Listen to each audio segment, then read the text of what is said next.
Mr. Rajan Matthews, Director General at COAI, is with us right now for a discussion on this particular issue. Mr. Matthews, thank you so much, sir, for joining us. We started off and we were all hoping for some rationality as far as the bids are concerned, but once again, it could be various factors. We seem to be approaching a case where bids are becoming higher and higher, makes a difficult case for companies to justify at these rates. What's your perspective, sir? What's happening right now? I think you're absolutely right. Those both within the industry and those outside of the industry are all scratching our heads and saying, why are these prices going to these levels? Because from a business perspective and in terms of the metrics one usually uses to determine value in these instances, we are just finding it hard to establish these price points.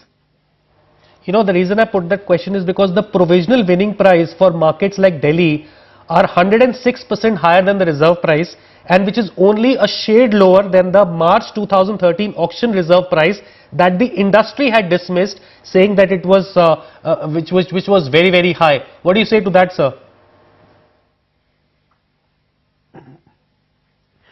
Clearly, when you look at the bidding that's going on right now and you disaggregate the bidding, clearly the price push is in the 900 megahertz part of the spectrum. The 1800 is still, relatively speaking, on average, still within reasonable bounds. So when you focus on the 900, again, you're looking at Mumbai and Delhi as the prime movers pushing this. And again, if you disaggregate that, you look at Delhi. And again, when you look at the cause for that, you have two incumbents in Delhi that really have to get their spectrum back. So there's two imperatives for them. One is business continuity, and two, the cost of, if they lose 900, having to flip over and substitute to 1800. So those two factors get pushed in the metrics or the determination of what the bid price is. Clearly, even with those thrown in there,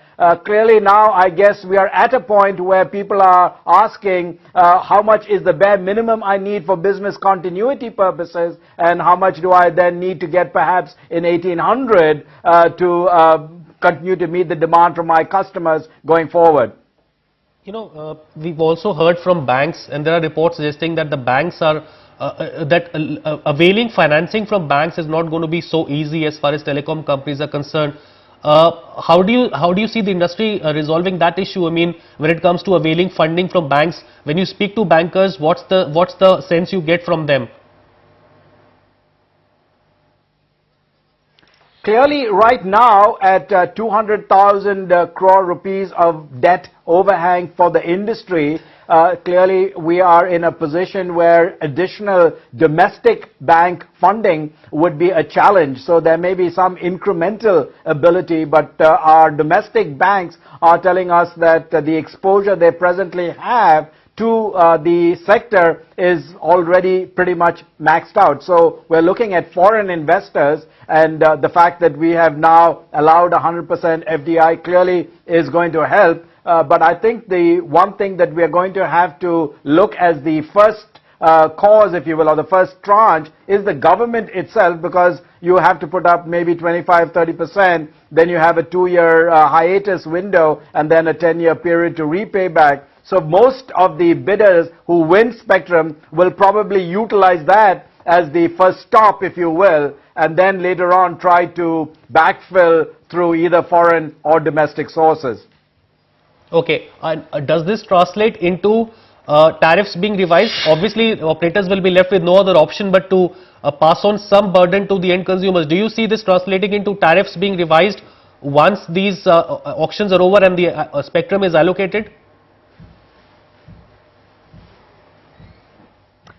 First of all, even before we get to the tariff issues, there are some preliminary steps that we have to address. One is, where are we going to find the additional investments that are going to be necessary to roll out the network vis-a-vis the very stringent rollout obligations that are now embedded in the NIA document. So the significant amount of investment that will have to be incurred in addition to the very high spectrum price will necessarily mean that all of your key inputs have gone up quite tremendously.